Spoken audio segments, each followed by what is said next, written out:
Yo, yo, yo. I just wanted to go through and show off my pickups from 2025. I know that a lot of other people are doing this as well. I think it's a great idea and good way to go back and just kind of check out what you did. I actually got a lot of stuff this year, and I'll kind of talk you through that along the way. There is tickets involved as well. I'm going to hang on to those for the end because I know a lot of people don't care about tickets. Sports Card Radio will even say it's old man shit, which I don't really agree with. I think it's pretty awesome and it showcases a lot of history and events, but that's just me. So let's just get right into it.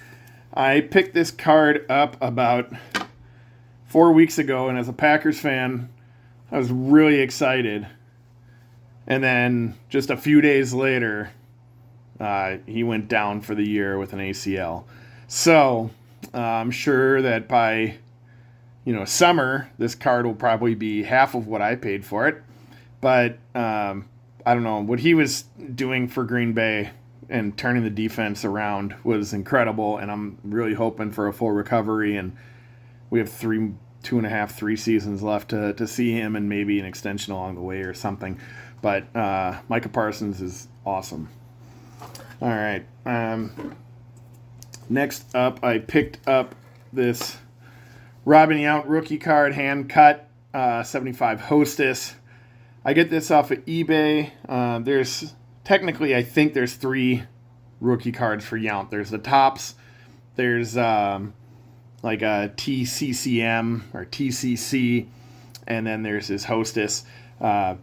That middle one is relatively easy to find and not very expensive. It's like $100.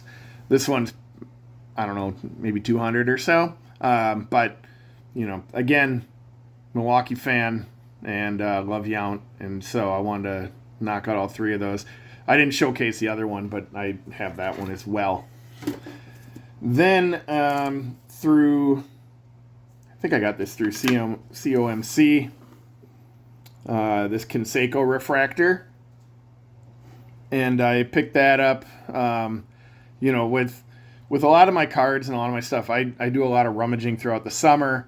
I list stuff, I flip cards, and I really try not to use a whole lot of my own money. Through rummaging, you can get like $35 jerseys for $5, and it's quick stuff like that, and I kind of just maintain my records and just let all that kind of grind do all the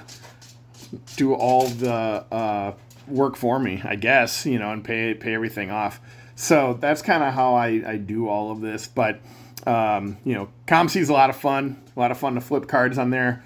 I'm thinking about maybe doing like a $250 investment, and then just seeing how many cards I can flip before I get something completely out of hand. Like, I don't know, like a Jordan rookie, for example. But we'll see how that goes. Then I'm kind of all over the place on this, but I got some PSA stuff in that I had sent off. So this is the Frank Chance that I found at an antique shop. I picked that up during our anniversary weekend. We were in some little town, and I got this one, and then I got this Johnny Evers. So picked those up, and I collect Hall of Famers, and vintage is awesome. So I'm stoked about that. It is kind of funny how that Hannes Wagner got like a 1.5, and this Frank Chance got an authentic.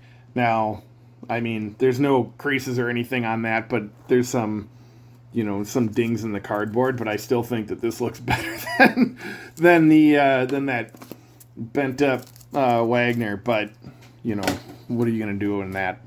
Then I picked up probably in March this Bob Uecker card. It came with a full set. There's 8 cards.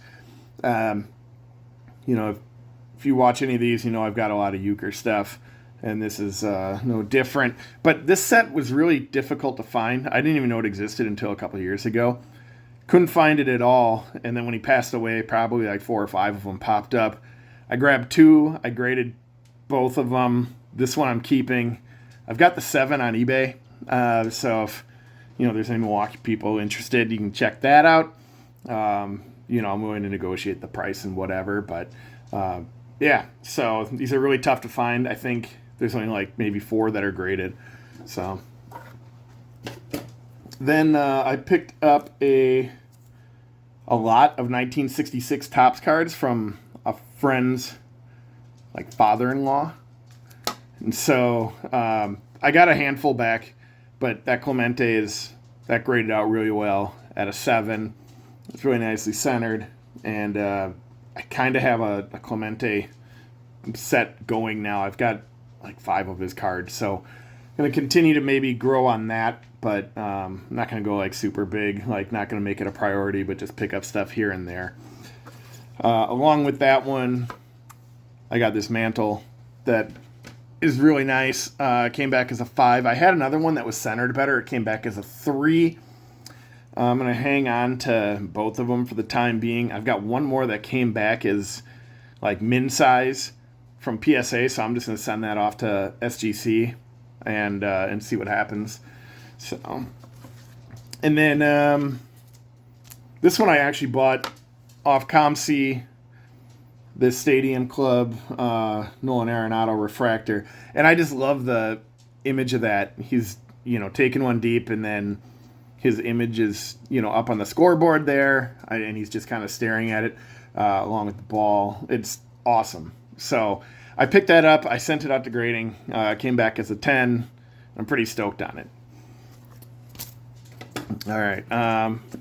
Then I was picking up various rookie cards throughout the year as well, of either would-be Hall of Famers or Hall of Famers.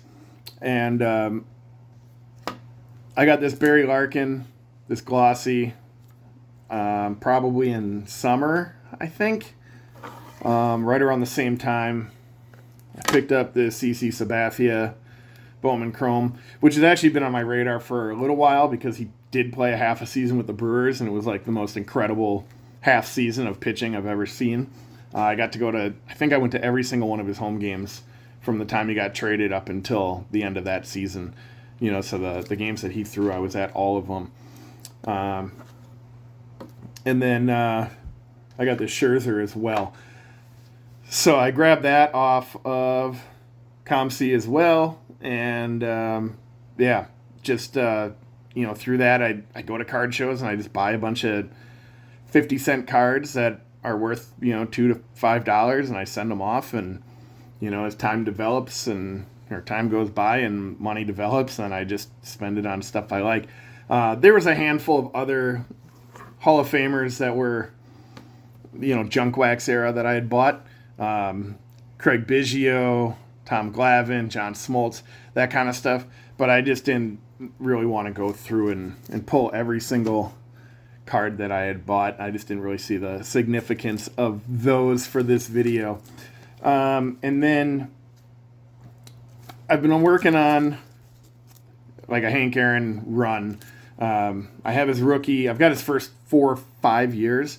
And then I started buying his 60s cards and, his 70s cards. And I just kind of mapped out what prices I thought, were good. And if they pop up, and I have the funds for, in my eBay credit, I just pick those up, or CMC for that matter. So I got this one here. Picked up this 67, and these are all 7s, except for the last one I think is an 8. 71, which is super sharp. To get a 7 on this is pretty tough. For those who collect vintage, know that the chipping isn't, is always an issue. And this one's really well centered and really clean edges and everything. So I got that one. And then this 73 I recently got back in the mail. That one is an 8. Really cool image, catching a fly ball. I dig that one a lot. And then finally his last card from 76. So I got that one much earlier in the year. So yeah, so I'm chipping away at it. I've got the big cards out of the way, and so now it's just trying to find well-centered, more higher-end 7, 8, within price range. Most of them fall in the 300-ish price point. Some are higher, but over time, I think it's completely a doable run, and then I'll decide if I want to get the league leaders and stuff like that. But then right around, I don't know, late summer, I started buying up Ohtani cards. So I've got this holiday. I sent off to PSA with that one. I bought that one raw. And then, I did. I got that one raw. Sent that off. That came back as a 10. Also sent off that one raw. Came back as a 10. Which I want to say that's probably his biggest, Topps Chrome card. I think his Bowman Chrome batting is really the one that people want, but I think that's the one that people are going after right now. And then I got that one from COMC, and I got that one from COMC, and I got that one right before the playoffs started, and then these went bananas right afterwards. The night that he completely destroyed the Brewers, I eyed up this one for a while, and I just pulled the trigger on it right away. And another one came up not long after it, and it sold for $100 more. So there was a green refractor that was out there, or short print, and I wish I would have got that one because it went for just a little bit more than what I had paid for this one, and now I can't even imagine what that one would go for, because that one was numbered out of 99. I don't know how many are out there these exist, but I'm guessing it's more than that. So, all right, and then for my last 3 cards here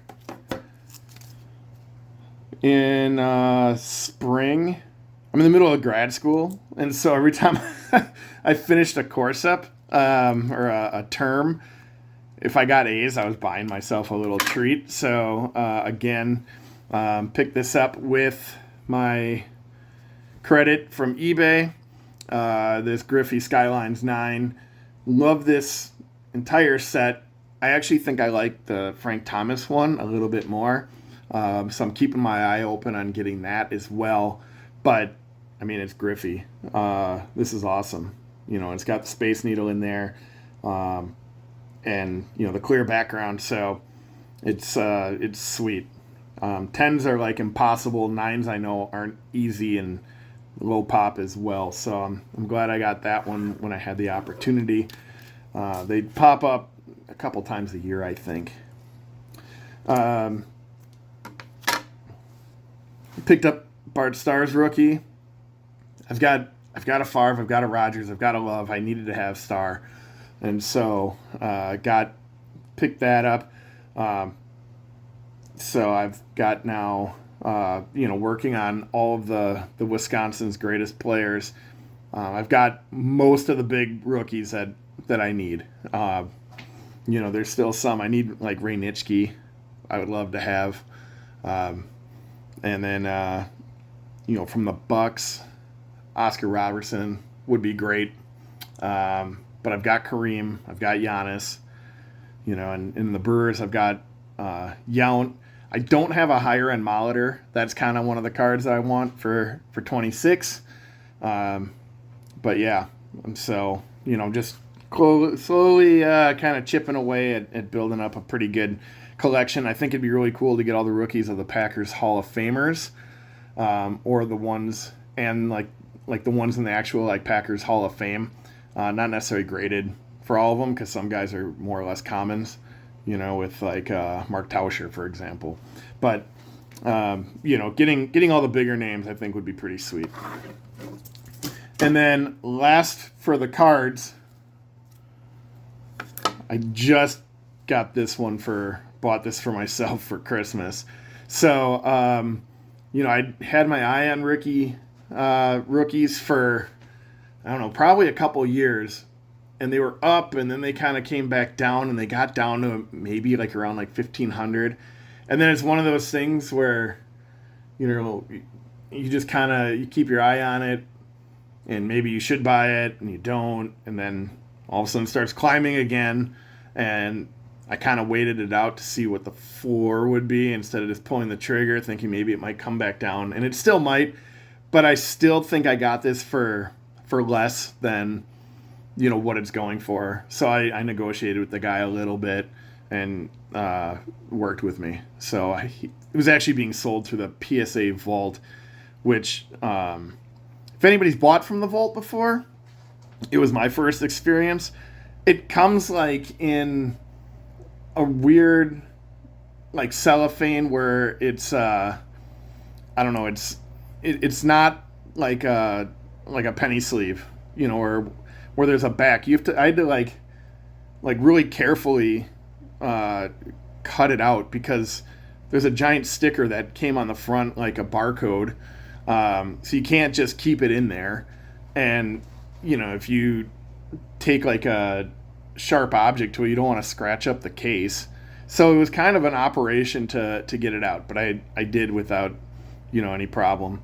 But it was just kind of more of an annoyance than anything. So I understand why they do that and have it sealed and have the barcode on it, but they could have the barcode on the back instead of just covering up the player, in the front of the card. That's just my experience, though. So yeah, so that was my big card for 2025. And then now, if you want to get out of here because tickets are boring, go right ahead, I suppose. But then we'll go through here and talk about some of the stuff that I had picked up. Now, I had gotten this Trevor Hoffman 600 save ticket. I got that signed through a card shop just outside of Milwaukee. But I was at that game. That was my ticket. So excited to get that one back. And with tickets, like, grades don't matter all that much, in most cases. But when you do hit a 10-10, it's pretty awesome. And I pulled that with the Yount.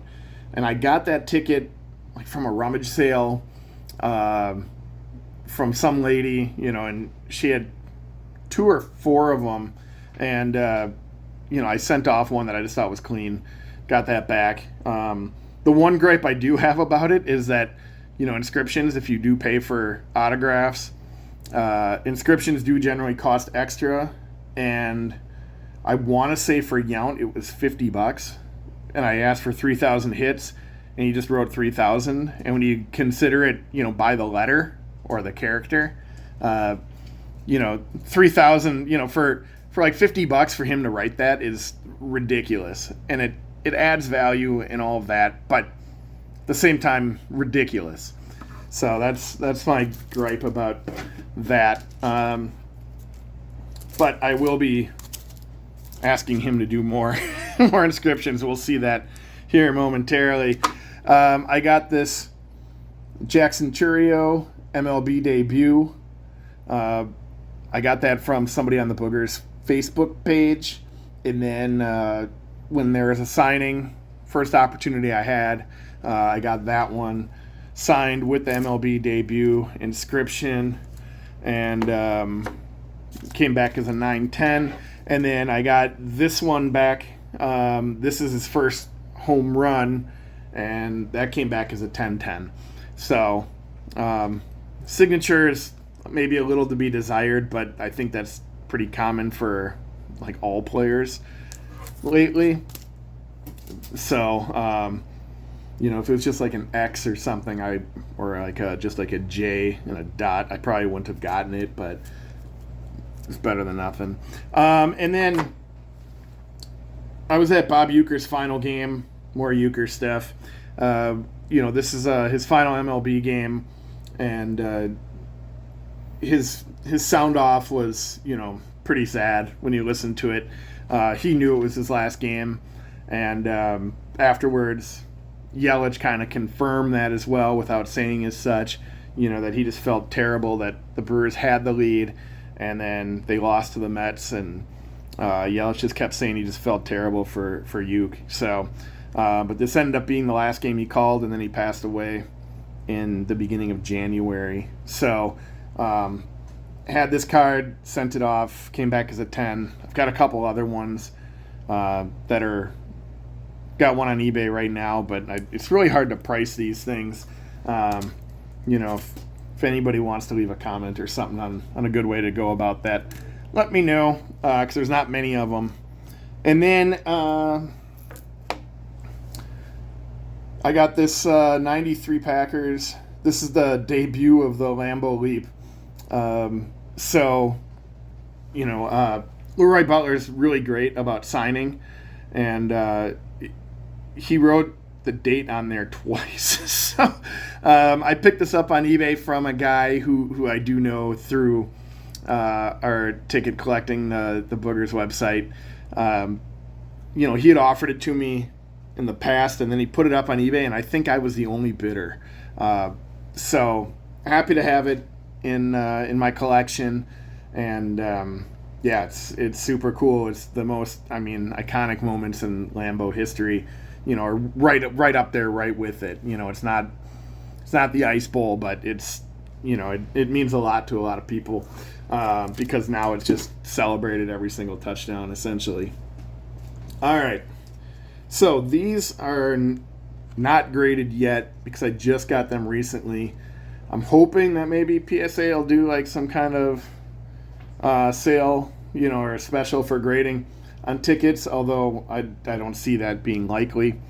So just really quick, this one's just kind of unique because it was from the Brewers, or the Braves had left. The Brewers didn't exist yet, and the White Sox were potentially going to move, and the Brewers or Milwaukee was in a position to see if they could be an asset for another team. And so Bud Selig was promoting games with the White Sox to come up to Milwaukee to see how they would do at County Stadium. This was White Sox Cubs exhibition, so it was the first Braves baseball game to be played in Milwaukee, like pro teams. So pretty cool. Have that. Not super exciting, but it's just kind of it's a little piece of history. And then with this lot that I bought, there was 2 tickets of the very first ever Brewers game from April 7th, 1970. I actually already have one of these, but I'm going to send these both off to PSA, and then I'm going to keep the one that's graded out the best. So I know what I paid for the other one, and we'll see, hopefully I can, get that back, and then, make some money on the other one. All right. Then this is Hank Aaron's first game back in Milwaukee when he came back to the Brewers. So when the season started, I think they started the season in Boston, and so that was his first game back with the Brewers. But this was his homecoming game. So whoever had this lot, whoever had these tickets, they kind of knew important games. And so, this one is pretty awesome, and, to give Hank a homecoming and be there for that was probably pretty awesome.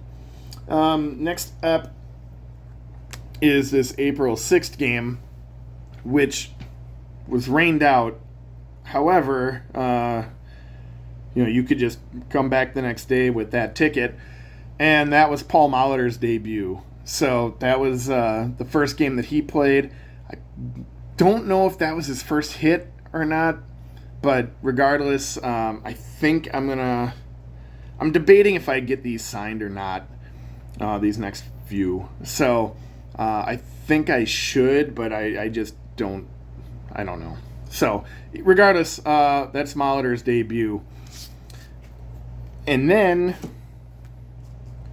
we're almost to the end here. These are Robin Yount's debut tickets, and was thrilled to find these. Not an easy ticket to come across. I don't know what the opening day population was, the attendance, but to come across two of these, in one was pretty awesome. Which, I mean, it's not. You look at the seat numbers, and it's 11 and 13. My guess is that there's probably that, like a 10 and a 12, or 12 and a 14 that might have been out there. And the reason I say that is because that's ticket number, seat number 15. And there are no debut full tickets of Robin Yount in existence, according to PSA. Not to say that there's no other ones out there, but the chance that that somebody held on to this for 50 years and kept it, and didn't just toss it, is awesome. It is pretty dinged up. I'm guessing it was probably in the guy's wallet, and and they didn't use it, and might have sat in his wallet for a couple days before he finally pulled it out and threw it into a drawer or whatever. But it's still a full ticket, and this one I'm definitely going to get signed. So, hopefully, Yount will just sign an MLB debut. He might just put debut. We'll see. But that concludes my 2025 pickups. Looking forward to seeing what I do in 2026. There's always a lot of stuff on my want list. There's all kinds of directions I kind of want to go all at the same time, so I just kind of pick and choose what I want to do at any given moment. I get wrapped up into certain things. I was really into tickets for a couple years. Now that I've kind of knocked out a bunch of them, I don't know how much more I'm going to be doing with that, but there's a lot of Packers type stuff that I want still, and there's still a handful of Brewers games that I'm on the search for. Mostly Canseco's 40-40 games, so if anybody out there has that, hit me up. But other than that, I hope everybody has a fantastic New Year's. If you don't already subscribe, please feel free to do so. I don't make videos all that often, so when they do come up, it's good to get some views. And that's it. All right. Hope everybody has a great New Year's. We'll talk to you soon. Peace.